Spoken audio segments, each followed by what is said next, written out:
Welcome to Read and Roll Up. I got the reads, we got the roll up. Let's get right into it. Listen, we are still reading The Richest Man in Babylon, the original 1926 edition by George S. Clason. Last time we were here, we read chapter 6, which was the gold lender of Babylon. That tale was giving wisdom from the gold lender in his experiences on lending his wealth out to other people.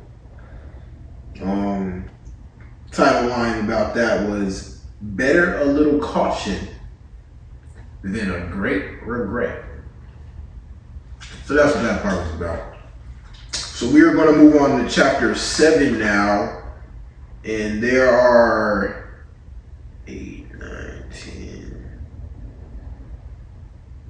10 total chapters. There's a extra with a historical sketch of Babylon, and then at the end there's an excerpt for the author in his book. Other than that, there's 10 chapters we have right here. Number 7, the walls of Babylon.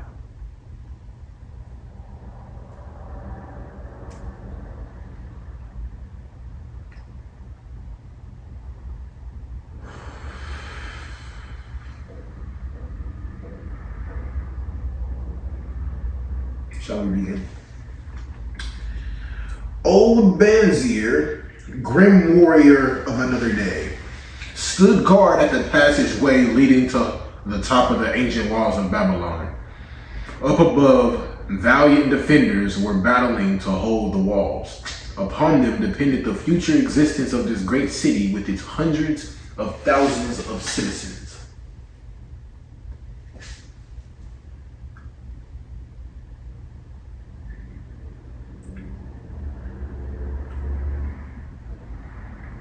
Over the walls came the roar of the attacking armies, the yelling of many men, the trampling of thousands of horses, the deafening boom of the battering rams pounding the bronzed gates.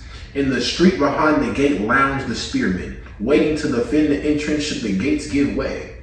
They were but few for the task. The main armies of Babylon were with their king, far away in the east on a great expedition against the Elamites. No attack upon the city having been anticipated during their absence. The defending forces were small. Unexpectedly, from the north, bore down the mighty armies of the Assyrians, and now the walls must hold, or Babylon was doomed.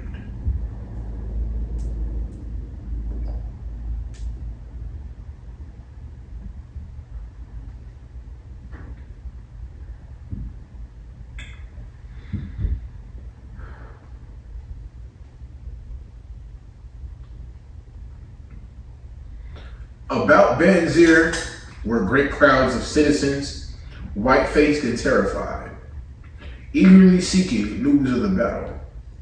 With hushed awe, they viewed the stream of wounded and dead being carried or led out of the passageway. Here was the crucial point of the attack. After 3 days of circling about the city, the enemy had suddenly thrown his great strength against this section and this gate. The defenders from the top of the wall fought off the climbing platforms and the scaling ladders of the attackers with arrows, burning oil, and if the enemy reached the top, spears. Against the defenders, thousands of the enemy's archers poured a deadly barrage of arrows. Old Banzir had the vantage point for news. He was the closest to the conflict and first to hear of each fresh repulse of the frenzied attackers. An elderly merchant crowded close to him. His palsied hands quivered. Tell me, he pleaded. They cannot get in, my sons are with the good king. There is no one to protect my wife. My goods, they will steal all. My food, they will leave nothing. We are old, too old to defend ourselves. too old for slaves. We shall starve, we shall die. Tell me they cannot get in. Calm thyself, good merchant, the guard responded. The walls of Babylon are strong. Go back to the bazaar and tell your wife that the walls will protect you and all of your possessions as safely as they protect the rich treasures of the king.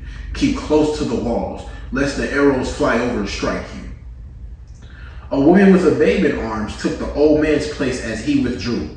Sergeant, what news from the top? Tell me truly that I may reassure my poor husband. He lies with fever from his terrible wounds, yet insists upon his armor and his spear to protect me, who am with child. Terrible, he says, will be the vengeful lust of our enemies should they break in. Be thou of good heart, thou mother that is, and is again to be, the walls of Babylon will protect you and your babes. They are high and strong. Hear ye not the yells of our valiant defenders as they empty the cauldrons of burning oil upon the ladder scalers? Yes, that do I hear, and also the roar of the battering rams that do hammer at our gates. Back to the husband. Back to thy husband. Tell him the gates are strong and withstand the rams. Also that the scalers climb the walls, but to receive the waiting spear thrusts.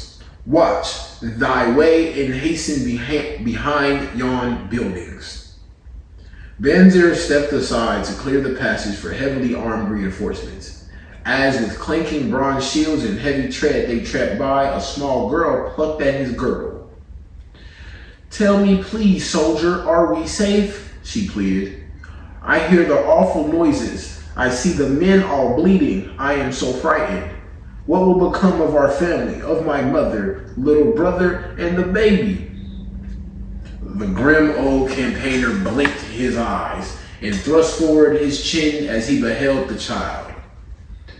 Be not afraid, little one, he reassured her. The walls of Babylon will protect you and mother and little brother and the baby. It was for the safety of such as you that the good queen Semiramis built them over 100 years ago. Never have they been broken through. Go back and tell your mother and little brother and the baby that the walls of Babylon will protect them and they need have no fear. Day after day, old Banzer stood at his post and watched the reinforcements file up the passageway, there to stay and fight until wounded or dead they came down once more. Around him, unceasingly crowded the throngs of frightened citizens, eagerly seeking to learn if the walls would hold. To all he gave his answer with the fine dignity of an old soldier. The walls of Babylon will protect you. For 3 weeks and 5 days the attack waged with scarcely ceasing violence. Harder and grimmer set the jaw of Banzer as the passage behind, wet with the blood of the many wounded, was turned into mud by the never-ceasing streams of men passing up and staggering down. Each day the slaughtered attackers piled up in heaps before the wall. Each night they were carried back and buried by their comrades. Upon the 5th night of the 4th week, the clamor without diminished. The first streaks of daylight, illuminating through plains, disclosed great clouds of dust raised by the retreating armies. A mighty shout went up from the defenders. There was no mistaking its meaning. It was repeated by the waiting troops behind the walls. It was echoed by the citizens upon the streets. It swept over the city with the violence of a storm. People rushed from the houses. The streets were jammed with a throbbing mob. The pent-up fear of weeks found an outlet in the wild chorus of joy. From the top of the high tower of the Temple of Bel burst forth the flames of victory. Skyward floated the column of blue smoke to carry the message far and wide. The walls of Babylon had once again repulsed a mighty and vicious foe, determined to loot her riches and to ravish and enslave her citizens.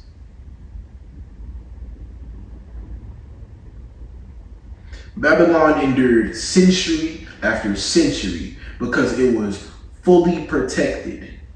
It could not afford to be otherwise.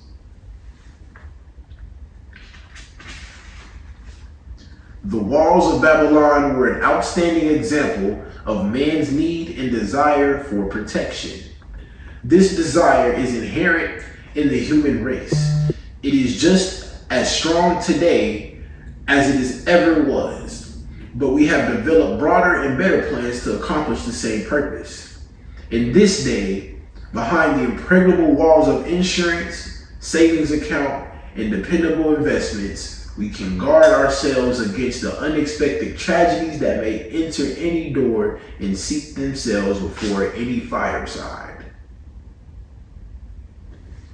We cannot afford to be without adequate protection. I ain't even have to look back at the book. Like, we cannot afford to be without adequate protection. That's the ending bar where you see right there. You know what I'm saying? I got to get the book.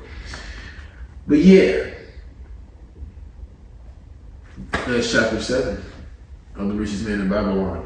Get your money wisdom up, man. You know what I'm saying? It's not even about the money, you know what I'm saying? It's about, peace, love, wealth, and prosperity. I say.